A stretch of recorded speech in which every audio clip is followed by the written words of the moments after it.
નમસ્કાર, કેમ છો મારા વહાલા વિદ્યાર્થી મિત્રો? મારું નામ છે જયેશ રાઠવા અને તમે જોઈ રહ્યા છો નચિકેત સ્ટડી યુટ્યુબ ચેનલ. આપણે શીખી રહ્યા છીએ ધોરણ 10 વિષય ગણિતની અંદર ચેપ્ટર નંબર 10 વર્તુળ સર્કલ વિશે, જેમાં મિત્રો પ્રેક્ટિસ વર્કના સોલ્યુશનની અંદર આપણે અત્યાર સુધીની અંદર સ્વાધ્યાય 10.1 અને સ્વાધ્યાય 10.2 ને સંપૂર્ણપણે પૂરું કરાવી ચૂક્યા છે. હવે મિત્રો આ વિડીયોથી આપણે સ્વાધ્યાય 10 ની શરૂઆત કરવાની છે. સ્વાધ્યાય 10 માં કુલ 12 દાખલાઓ છે. આ 12 દાખલાઓને આપણે અલગ અલગ 3 ભાગમાં વિભાજિત કરેલા છે, એટલે કે 1 થી લઈને 4 દાખલા, 5 થી લઈને 8 દાખલા અને 9 થી લઈને દાખલા નંબર 12. આવી રીતે 3 વિડીયો થકી આપણે આ 12 દાખલાઓ જે મોટા મોટા છે અને મોસ્ટ આઈએમપી અને થોડાક હાર્ડ લેવલના છે ને, આ દાખલાઓને આપણે પૂરા કરવાના છે. ચાલો શરૂઆત કરીએ દાખલા નંબર 1 થી. રકમને સૌથી પહેલા વાંચવાની છે, સમજવાની છે અને દાખલાને કેવી રીતે કરવાનો છે એ તમને બધું જ સમજાવીશ. તમે માત્ર ને માત્ર વિડીયોમાં ચોંટ્યા રહેજો, બરાબર છે? તમારે વિડીયો છેલ્લે સુધી જોવાનો છે. બિંદુ P એ વર્તુળના કેન્દ્ર O થી 26 સેમી દૂર આવેલું છે. P માંથી દોરેલ સ્પર્શક PT લંબાઈ 10 સેમી છે. તો વર્તુળની ત્રિજ્યા આપણે શોધવાની કીધી છે. તો જોજો, આ આપણું વર્તુળ છે, બધાને ખબર છે એવી રીતે. હવે મિત્રો વર્તુળના કેન્દ્ર, આ કેન્દ્રથી લઈને આ 26 સેમી દૂર જે છે, બરાબર છે, આ P, અહીંયા P આવેલું છે, જેની લંબાઈ કેટલી છે? અહીંયા 26 મીટર 26 સેમી છે. હવે આ P થી લઈને મિત્રો અહીંયા સ્પર્શક બને છે, સ્પર્શક. તો આ જે સ્પર્શક છે, બરાબર, સ્પર્શક PT એ 10 આપેલા છે. તો આ વર્તુળની ત્રિજ્યા OT કેટલી છે એ આપણે શોધવાની છે. સૌથી પહેલા ખૂણો T જે છે એ કાટખૂણો બને, તો લખીએ કે ખૂણો OTP. અરે વાહ, જોરદાર! OTP બરાબર 90 અંશ છે. હવે એક કાટખૂણો હોય એટલે બરાબર છે, આને કાટકોણ ત્રિકોણ કહેવામાં આવે. તમે જાણો છો તેવી રીતે આપણે સ્વાધ્યાય 10.1 10.2 માં આ જ બધી ચર્ચાઓ કરેલી હતી. તો શું કહે છે ભાઈ, કયો નિયમ આવે? તો પાયથાગોરસ અંકલ કહે છે એ પ્રમાણે, એટલે પાયથાગોરસના નિયમ પ્રમાણે, પાયથાગોરસના પ્રમેય કાં તો નિયમ પ્રમાણે, નિયમ મુજબ જે કર્ણ છે, કર્ણ એનો સ્ક્વેર એટલે કે OP સ્ક્વેર બરાબર એક બાજુ OT એટલે કે OT સ્ક્વેર અને બીજી બાજુ TP કાં તો PT એનો સ્ક્વેર. બધી કિંમતો મૂકવાની છે આપણે. હવે OP ની કિંમત છે 26 એટલે 26 નો સ્ક્વેર. OT ની કિંમત આપણે શોધવાની છે એટલે OT ના OT જ રહેવા દો, બરાબર છે. આગળ PT ની કિંમત 10 આપેલી છે એટલે 10 નો સ્ક્વેર. 26 નો સ્ક્વેર કરો ને તો 676 આવે. 676 બરાબર OT સ્ક્વેર પ્લસ 10 નો સ્ક્વેર કરો તો કેટલા આવશે? 100 આવશે. હવે OT સ્ક્વેર મેળવવા માટે 676 માંથી આપણે 100 બાદ કરશું તો OT સ્ક્વેર બરાબર 676 માઇનસ 100. 676 માંથી 100 કાપીએ એટલે 576 થઈ જાય. એનો મતલબ અહીંયા OT સ્ક્વેર આપણને મળે છે 576. તો OT આપણને મળશે 576 નું વર્ગમૂળ. અને મિત્રો 576 નું વર્ગમૂળ કરો તો કેટલા આવે? 24 આવે. એટલે ત્રિજ્યા જે આપણને પૂછી હતી, ત્રિજ્યા 24 સેમી આપણને મળે છે. આ દાખલો થઈ ગયો તમારો અહીંયા પહેલો પૂરો. જે દાખલો ખૂબ સિમ્પલ હતો, કારણ કે આપણે આવું સ્વાધ્યાય 10.1 અને 10.2 માં કરી ચૂક્યા છે. આગળ વધીએ, દાખલા નંબર 2 તરફ જઈએ.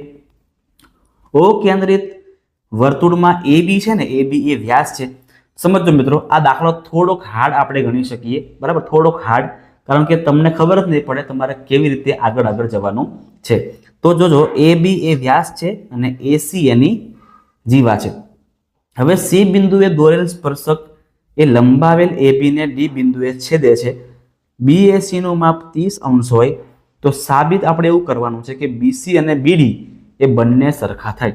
હવે મિત્રો તમે લોકો ધ્યાન અહીંયા પરફેક્ટલી આપજો. તમને ખાસ વિનંતી કરું છું, કારણ કે તમારે વધારે આમાં સ્ટેપ યાદ રાખવાના છે, બરાબર. સમજીએ આપણે. સૌથી પહેલા શું કહે છે કે એક વર્તુળ છે. ક્લિયર? બધાને ખબર પડી ગઈ કે આ વર્તુળ છે. થોડીક આકૃતિ મોટી કરીએ, તમને વધારે મજા આવશે. તો આ વર્તુળ છે. હવે મિત્રો વર્તુળની અંદર છે ને AB એ વ્યાસ છે. ચલો એટલે આ અહીંથી આપણે AB કરી દઈએ. આ વ્યાસ AB છે, બરાબર છે. આ A અને આ B વ્યાસ છે. ત્યાર પછી શું કહે છે કે AC જે છે એ જીવા છે. તો આપણે દોરી દઈએ કે અહીંથી ધારો કે આ AC આ જીવા છે. આ શું છે મિત્રો? જીવા છે. AB ને D બિંદુએ છેદે એટલે કે જો આ AB છે એને હજુ લંબાવવામાં આવે, આગળ આવી રીતે લંબાવવામાં આવે તો આ જે AC છે ને આ AC આ C જે છે એ અહીંયા D બિંદુએ છેદે એટલે કે સ્પર્શક બનશે. શું બનશે? અહીંયા સ્પર્શક બનશે. બધાને ખબર પડી ગઈ? અને અહીંયા આપણે હવે D કહી દઈએ છીએ. ક્લિયર છે? બધાને ખબર પડવા માંડી? તો હવે આ જે BC એ અને આ જે BD આ બંને સરખા એવું આપણે સાબિત કરવાનું છે. આકૃતિ મિત્રો કંઈક એવી બનશે, બરાબર? આકૃતિ આપણે કંઈક આવી રીતે બની રહી છે. હવે જે બધું કામ છે આપણે અહીંયા કરવાનું છે. સમજો કેવી રીતે જશું. આપણને BAC આ ખૂણો આપણને આપેલો છે કેટલો? 30°. આ ખૂણો આપણને આપ્યો છે કેટલો? 30°. તો હવે આપણે આની પરથી કામ કરવાનું છે. લખીએ ચાલો. સૌથી પહેલા સાધ્યમાં શું લખાશે એટલે કે શું સાબિત કરવાનું છે એ લખી દઈએ આપણે. તો સાધ્ય આવશે આપણું BC બરાબર BD. BC બરાબર આપણે BD લાવવાના છે. એટલે કે આ અને આ બંને બાજુ કેવી છે? સરખી એવું આપણે લાવવાનું છે. હવે મિત્રો આ બાજુ અને આ બાજુ સરખી હોય એનો મતલબ એવો થયો કે આપણો જે આ C વાળો ખૂણો એટલે કે આ ખૂણો છે એ, આ ખૂણો છે એ અને આ ખૂણો છે એ બંને કેવા હશે? સરખા હશે. એવું આપણે સાબિત કરવું પડશે કે આ ખૂણો D વાળો ખૂણો આ અને C વાળો જે આટલો ખૂણો છે એ બંને સરખા હોય તો જ આ DB અને BC બંને સરખા હોઈ શકે.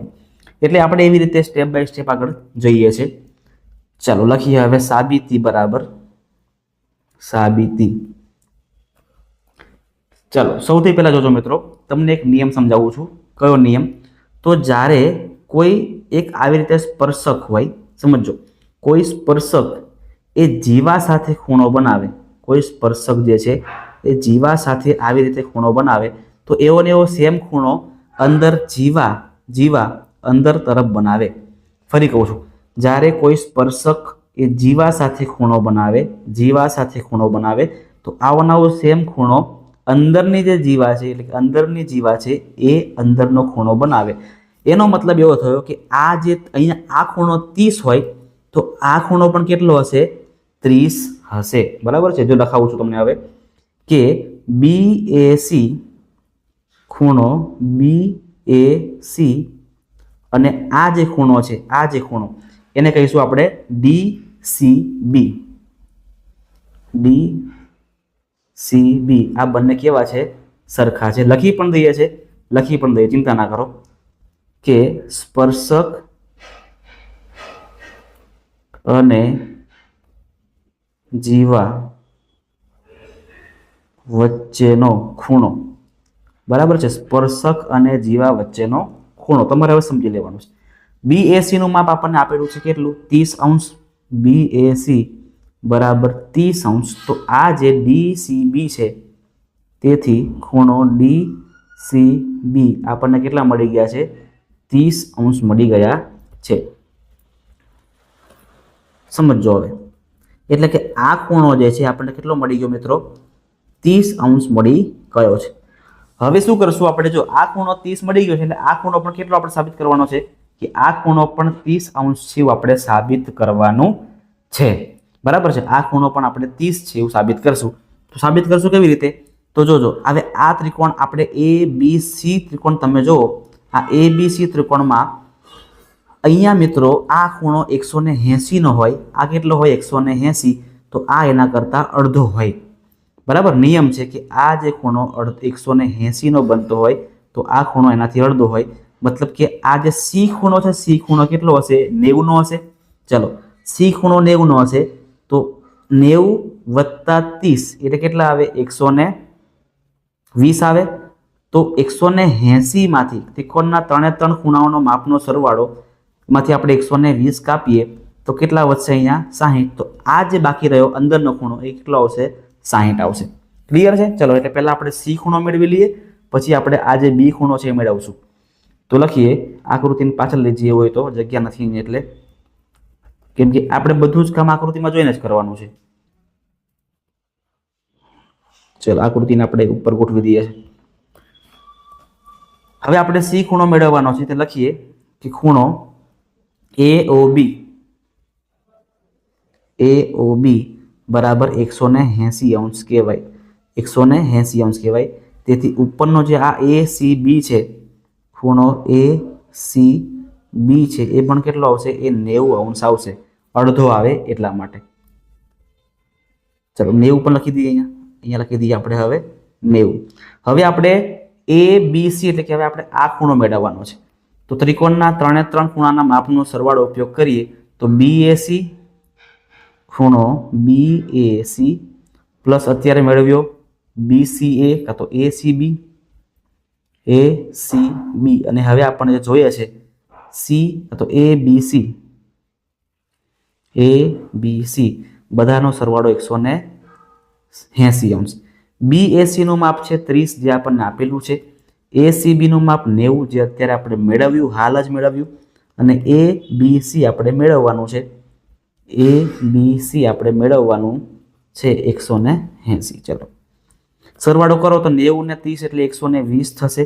120 પ્લસ ABC બરાબર 180.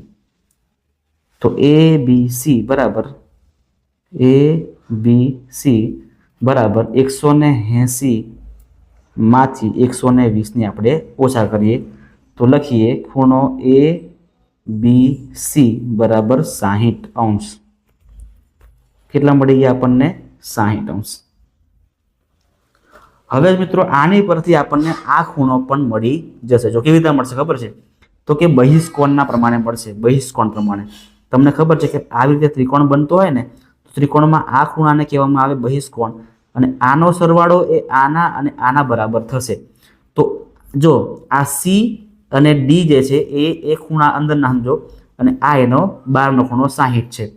તો અહીંયા એવી રીતે બનશે કે ખૂણો C અને ખૂણો D એનો સરવાળો, ખૂણો C પ્લસ ખૂણો D એનો સરવાળો આ CBA તો ABC કહેવાય. ABC કહેવાય.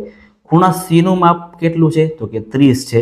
ખૂણા D નું માપ જે આપણે શોધવાનું છે, અને ABC આપણને મળ્યા 60 અંશ. તો ખૂણો D બરાબર 60, આમાંથી 30 ઓછા કરીએ તો કેટલા વધશે? ખૂણો D બરાબર મિત્રો 30 વધશે. હવે તમે જોઈ શકો છો એવી રીતે કે ખૂણો C પણ કેટલો મળ્યો આપણને? 30 અંશ. અને ખૂણો D પણ કેટલો મળ્યો આપણને? 30 અંશ. તો લખવાનું કે ખૂણો C બરાબર ખૂણો D એ સરખા હોય તો ખૂણા C ની સામેની બાજુ BD અને ખૂણા D ની સામેની બાજુ BC આ બંને સરખા થશે. એટલે કે BC બરાબર BD થાય. જ્યારે બે ખૂણાઓ સરખા હોય તો તેમની સામસામેની બાજુઓ પણ સમાન થાય છે. બરાબર મિત્રો? થોડુંક અઘરું છે, થોડુંક અઘરું તો છે જ, હું પોતે કહું છું, પણ મહેનત કરવાથી, પ્રેક્ટિસ કરવાથી તમને આવડી જશે. ચાલો આગળ વધીએ છીએ. ઓ કેન્દ્રિત વર્તુળના બહારના ભાગમાં આવેલ બિંદુ P માં દોરેલ સ્પર્શકો PA અને PB ના સ્પર્શ બિંદુઓ A અને B છે. તો આકૃતિ સૌથી પહેલા ડ્રો કરીએ આપણે. આ વર્તુળ છે જે ઓ કેન્દ્રિત છે. બહારના ભાગમાં બિંદુ P આવેલ છે. આ P થી લઈને એક સ્પર્શક જે છે એ બિંદુએ, અને P થી લઈને બીજું બિંદુ B બિંદુએ સ્પર્શ કરે છે. અહીંથી લઈને આપણે અહીંયા ત્રિજ્યા બનશે, એવી ત્રિજ્યા અહીંથી લઈને અહીંયા એ બનશે. હવે આપણને માપ કયું આપ્યું છે? તો કે PAB. આ જે PAB આપણને આપેલા છે એ કેટલા છે? 50 અંશ છે. આ કેટલા છે મિત્રો? 50 અંશ આપણને આપેલા છે. તો આપણે AOB નું માપ શોધવાનું છે. બરાબર છે? આપણે કોનું માપ શોધવાનું છે? AOB કેટલા મળશે એ આપણે હવે શોધવાના છે. ચાલો શરૂઆત કરીએ મિત્રો. શરૂઆત આપણે કરીએ છીએ કેવી રીતે આપણે આને કરી શકીએ. જોજો, એક વસ્તુ તો મને ખબર જ છે. કઈ વસ્તુ ખબર છે? તો કે અહીંયા આનો માપ કેટલું આવશે? 90 આવશે. ડન છે. આ કેટલા મળશે મને? 90 મળશે. એટલે આખા 90 માંથી સમજો, આખા 90 માંથી જો આ 50 ને ઉડાવી નાખું તો આ ભાગ મને મળી જશે, હે ને? હા સાહેબ, મળે ને. તો લખીએ આપણે કે ખૂણો OAB, ખૂણો OAB પ્લસ ખૂણો BAP બરાબર આવશે 90 અંશ. કારણ કે સ્પર્શક અને ત્રિજ્યા વચ્ચે જે ખૂણો પણ એ 90 નો હોય. OAB નું માપ આપણે ગોતવાનું છે, એટલે OAB ના આપણે OAB જ રહેવા દઈએ, OAB ના OAB રહેવા દઈએ, અને BAP નું માપ 50 આપેલું છે, બરાબર છે. BAP કાં તો PAB, તમે જે કોઈ ચાલે, 50 આપેલા છે, બરાબર છે, 50. તો એના પરથી આપણને OAB મળશે. OAB મળશે મને 90 માંથી 50 ઓછા કરવાના તો કેટલા મળશે? 40 અંશ મળશે. કેટલા મળશે? 40 અંશ મળશે. ઓકે, એટલે આ જે ખૂણો છે એ કેટલો મળી ગયો મને? 40 અંશ. હવે મિત્રો નિયમ સમજો, હે ને? હવે નિયમ સમજો કે આ ખૂણો, બરાબર છે, આ ખૂણાની સામેની બાજુ કોણ કહેવાય? આ કહેવાય. અને આ ખૂણાની સામેની બાજુ કોણ કહેવાય? તો કે આ કહેવાય. હવે જ્યારે ત્રિકોણમાં કોઈ બે બાજુઓ સરખી હોય તો તેના સામસામેના ખૂણા પણ કેવા હશે? સરખા હશે. તો લખવાનું કે અહીંયા OA અને OB બંને સરખા છે. OA બરાબર OB, OA બરાબર OB સરખા છે. તો જે ખૂણા છે, એમના ખૂણા છે, એટલે ખૂણો A અને ખૂણો B આ બંને પણ કેવા હશે? સરખા હશે. ખૂણો A એટલે 40, તો ખૂણો B પણ કેટલા હશે? 40. લખી આખું, પેલા નાનું કરી દઈએ. ચલો, એટલે ખૂણો OBA બરાબર પણ આવશે 40 અંશ. હવે મિત્રો ત્રિકોણના 3 ખૂણાના માપનો સરવાળો કેટલો આવે? 180 આવે. એટલે ખૂણો O બરાબર ડાયરેક્ટ લખી દઈએ, ખૂણો O પ્લસ ખૂણો A પ્લસ ખૂણો B બરાબર 180. O નું માપ આપણે શોધવાનું છે. A નું માપ 40, B નું માપ પણ 40, 180. તો ખૂણો O બરાબર પ્લસ 40 ને 40 80 બરાબર 180. તો લખીએ કે AOB એટલે કે AOB બરાબર 180 માંથી 80 કાપો તો કેટલા વધશે? 100 અંશ વધશે, જે આપણો જવાબ થાય છે. ક્લિયર છે મિત્રો? ક્લિયર છે બધાને? આગળ વધીએ છીએ. હવે દાખલા નંબર 4 તરફ જઈએ. બે સમકેન્દ્રીય વર્તુળનો વ્યાસ 30 સેમી અને 18 સેમી છે. મોટા વર્તુળની જીવા કે જે નાના વર્તુળનો સ્પર્શક છે, તો તેની લંબાઈ શોધવાની છે. એટલે આવું આપણે અગાઉ કરી ચૂક્યા છે ભાઈ, આમાં કઈ નવી વસ્તુ છે નહીં, બરાબર છે. બે વર્તુળ દોરી દેવાના આપણે. આપણા બે વર્તુળ થઈ ગયા. થોડુંક આને સેન્ટરમાં ગોઠવી દઈએ. હવે મિત્રો આપણને વ્યાસ આપેલા છે, તો વ્યાસનું કંઈ કામ છે નહીં. તો નાનો વ્યાસ, નાની ત્રિજ્યા મેળવવા માટે આપણે R1 અને મોટી ત્રિજ્યા માટે આપણે R2 લઈ લઈએ. ચલો, તો નાની ત્રિજ્યા માટે નાનું વ્યાસ 18/2 એટલે કેટલા આવશે? 9. એટલે નાની ત્રિજ્યા 9 આવશે. અને મોટી ત્રિજ્યા મેળવવા માટે મોટા વ્યાસના છેદમાં 2 એટલે 30/2 એટલે કેટલા આવશે? 15 આવશે. ચલો, હવે કવિતા બનશે. તો અહીંયા સેન્ટરમાં આપણે O લઈ લઈએ છીએ. મોટી ત્રિજ્યા આપણે ક્રોસમાં દોરીએ છીએ, તો બધાને ખ્યાલ હશે આવી રીતે. નાની ત્રિજ્યા આપણે ઊભી દોરીએ છીએ. હવે અહીંથી લઈને આ જે છે મિત્રો એ સ્પર્શક બનશે. શું બનશે? સ્પર્શક બનશે. આખા સ્પર્શકને લાંબુ કરી દઈએ આપણે આવી રીતે. આખો સ્પર્શક બની ગયો. હવે ચાલો, R1 ની કિંમત અહીંયા કેટલી છે? તો કે ભાઈ 9 છે નાની ત્રિજ્યા, અને મોટી ત્રિજ્યા આને 15 કહી દઈએ. આ A લઈ લઈએ, અહીંયા B અને અહીંયા આપણે P કરી દઈએ. મતલબ કે જીવા AB આપણે શોધવાની છે. અહીંયા કંઈ નહીં મિત્રો, આ P ખૂણો શું બનશે? કાટખૂણો બનશે. એટલે OA² પાયથાગોરસના પ્રમેય મુજબ લખવાનું. પાયથાગોરસના પ્રમેય મુજબ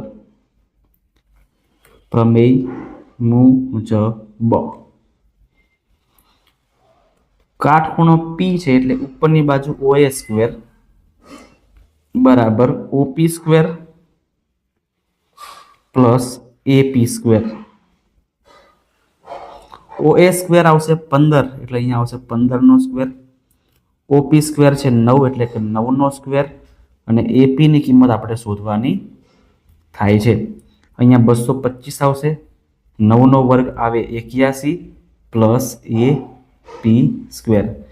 એટલે AP સ્ક્વેર મેળવવા માટે 225 માંથી આપણે 81 ને ઓછા કરવાના છે એટલે આપણને AP સ્ક્વેર મળશે.